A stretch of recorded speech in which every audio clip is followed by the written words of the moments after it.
So with that introduction then, let's begin on site number 1. We're presently on site number 1. At each of these sites there will be a site information card, as illustrated now in the picture. This site information card gives us information that we need to know in order to evaluate the usage and management practices at this site. If we take a look at this first site card, the information that's given to us at the top is the desired use of this site. In this particular case, it says owner wants a woodlot. That means that we need to evaluate the usefulness of this site for the purpose of producing timber or woodland production. Item number 2 on the site card is designed to give us information about this soil's characteristics that would be determined by a soil test report. If we look at the information that's given to us, it's going to tell us the amount of phosphorus that is available in parts per million, the amount of nitrogen as being adequate or deficient, and also the level of potassium in parts per million. For this particular site, Site 1, owner desires woodlot, the phosphorus level has been determined to be 12 parts per million. You'll need to use your manual in order to determine whether this is an adequate level or deficient level. Potassium is evaluated at 110 parts per million at this site. The nitrogen level here is said to be deficient for what we desire to use this site for. And the pH, which would also be determined by a soil test report, is at 6.4. You will need to use that information to determine whether or not to perform a lime requirement test at this site. Number of frost-free days is listed or indicated as 110. Now that frost-free day information comes into consideration when we're looking at this site in terms of classification of this land. What is the capability classification of this land? So that's where you'll need to use that information. Average annual precipitation here is 23 inches. Thickness of the original topsoil is 16 inches. When we go to the pit site for this location, we'll be looking at what the thickness of the topsoil is today to determine what amount of soil we've lost due to erosion. Other information on this card, it tells us that this site floods 4 years out of 10. And that we have the depth to a seasonably high water table is 48 inches.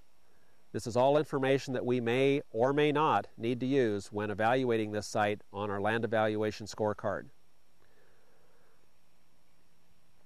So with that introduction and with that information that we see here on this site card, we'll next move to the pit location where we will be determining soil profile characteristics to include texture, depth of topsoil, depth of subsoil, looking for any restrictions in the profile, and relating this to permeability and usefulness of this site. Here we are in the bottom of the pit for soil site number 1. So this corresponds to the site card that we just reviewed in terms of the basic information about the soil. When we first start to examine a soil, we look at the profile characteristics. I begin at the surface of the soil. I look down to see the depth of rooting. I'm looking to see if we have transitional horizons where we're going from topsoil to subsoil, which is often the case. I'm also going to evaluate this soil to see if there are any restrictions in the profile that might cause a hindrance to rooting depth and or water movement in this profile, especially percolation down in the profile from moisture from rainfall above.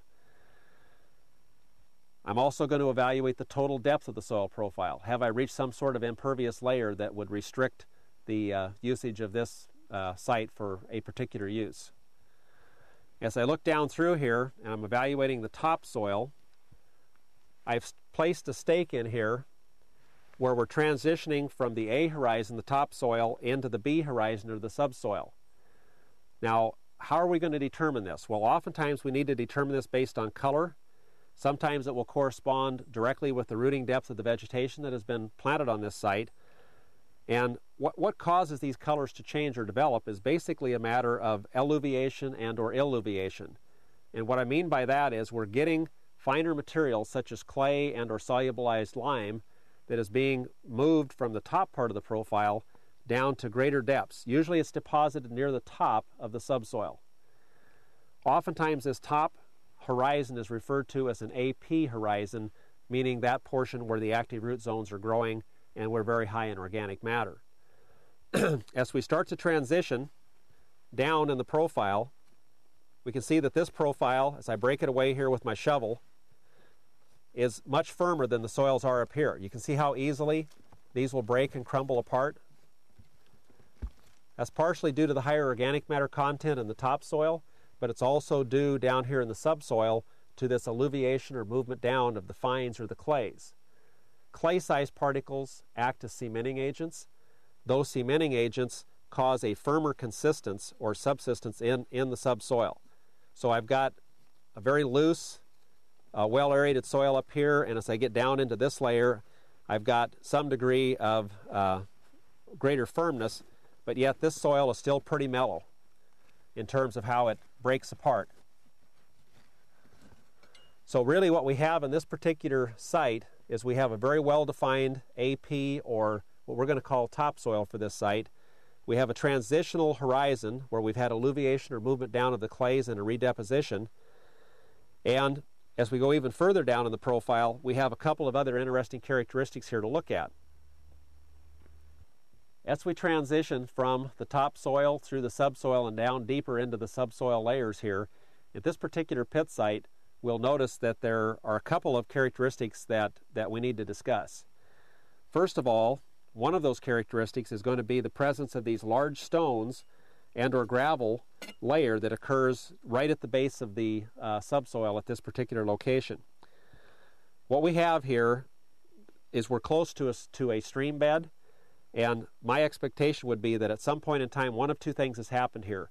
We've either had this as being the old stream bed, where we've got this gravel and or rock layer deposited in here, or at some point in time we had some flooding occurred which carried these rocks and this layer of rock and gravel debris out onto the surface of this soil, and since that time we've had other soils deposited over the top from later floods or natural soil development. So this kind of makes it interesting because we have this layer of rock type of material here in the profile. Now, the thing we have to evaluate is, will this restrict rooting depth of plants? Will it cause other purposes or other problems with the usefulness of this site?